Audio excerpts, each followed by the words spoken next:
Magandang oras mga kababayan, mga ka-Golden Boy. Update tayo kay Donald Trump sa Strait of Hormuz. Meron siyang pahayag ngayon na ang Strait of Hormuz ay hindi yan kontrolado ng IRGC.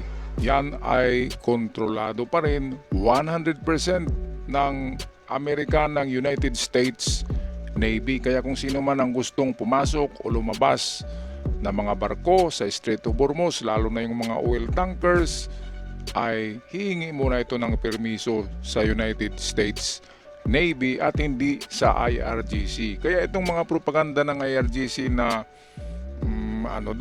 sila pa rin daw ang namamahala together with Oman. Ang Oman hindi pa nga sumang-ayon dyan kasi ayaw ng Oman humingi ng toll fee sa mga barko na dumadaan dyan kasi masisira ang kanilang reputasyon dyan. Magiging pirata na sila kung ganun. Wala na silang pagkakaiba sa IRGC ng mga terorista kapag humihingi sila ng toll fee. Ang Oman naman ay kumikita sa sa kanilang port, sa kanilang seaport, dahil napakaraming dumadaong din sa Oman na mga barko na kumukuha ng langis.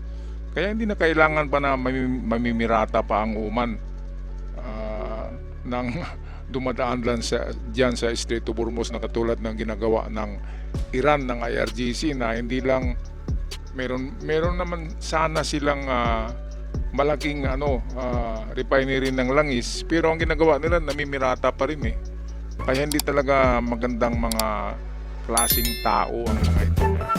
Talagang terorista at mga pirata. Well, ito meron tayong kuhang video. Bago lang to, galing sa UNTV, at maririnig natin dito ang sinasabi ni Trump tungkol sa kontrol ng Strait of Hormuz. Narito ang video courtesy ng UNTV. Nagpahayag ng matinding babala si United States President Donald Trump hinggil sa Strait of Hormuz. Ayon sa kanyang opisyal na mensahe, binigyan diin ng American President na ang United States Navy ang tanging may kontrol sa Strait of Hormuz sa kasalukuyan. Anya, kasing tibay ng bakal ang blockade na inilagay ng US Navy sa Strait at 100% ang kontrol ng US dito. Iginiit din ng Pangulo na walang makapapasok o kumalalabas ng Strait nang walang pahintulot mula sa US Command. The only one that has control of the Strait of Hormuz right now is the United States Navy. We have a blockade that's been infallible. It's a steel wall. And we let people in that we want to let in, and those people come in, and they've been coming in and they're going out. We control the strait 100%. Ayan mga kababayan, so kontrolado pa rin ng Amerika 100% ang Strait of Hormuz. Ano ba namang ikokontrol ng Iran dyan? Yung kanila bang mga speedboat na nilalagyan ng mga machine gun?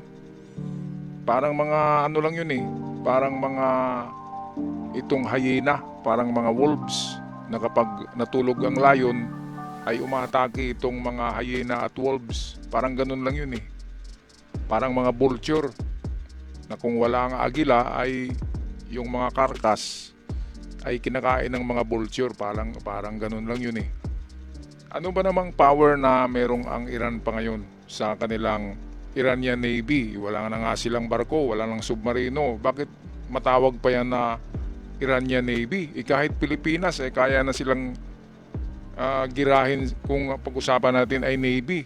Tayo, marami tayong barko Ang Iran wala na talaga, kahit may isang barko. Meron sila napakaraming speedboat na mayroong mga machine gun. Yun na lang yung pangpipirata nila diyan sa Strait of Hormuz At yung mga speedboat rin na yun ay mayroong dalang maliliit na missiles. Kaya pwede nilang targetin yung mga barko diyan na ayaw magbayad sa kanila ng toll fee. So yan nga ay isang uri ng pamimirata, which is idinawit na rin ng Iran ang bansang Oman para dalawa na sila nabumbahin ni Donald Trump. Pero hindi gagawin ng Oman yun. Napaka business minded ng taga-Oman at mga edukado yan. Katulad yan ng mga prinsipe diyan sa Saudi na napaka-edukado. Kaya hindi terorista. Sila ay mga Democrats. Yung pag-iisip ay parang mga Western. Ganun yun, yung Gulf state na mga bansa diyan.